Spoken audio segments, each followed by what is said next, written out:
Welcome to the QA testing channel, your software testing channel, sharing the IT knowledge. Basic commands in a database in 1 minute. A database has tables. A table has fields. A field will be of different type, like an integer, string, float, among others. We have a database, its name is payroll. We have a table, its name is employees.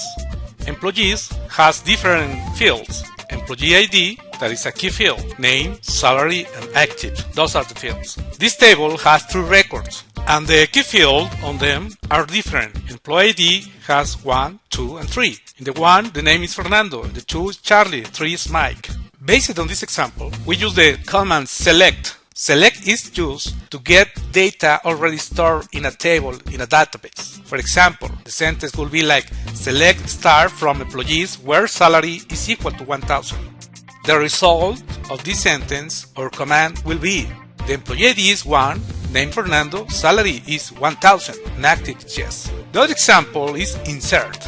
Insert command is used to store data into a database, into a table. The example is insert into table employees with the fields name, salary, active, and values marked 500 and yes. The result will be an employee ID number 4 because the last ID was number 3 and it could be repeated.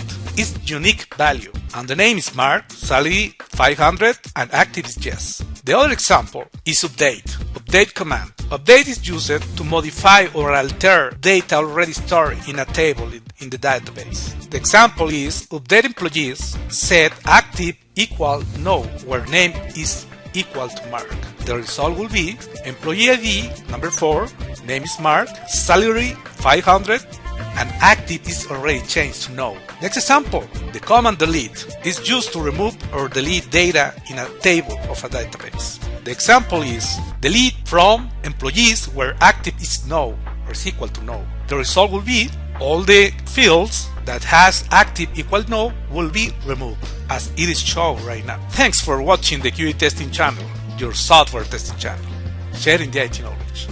Please subscribe to our channel.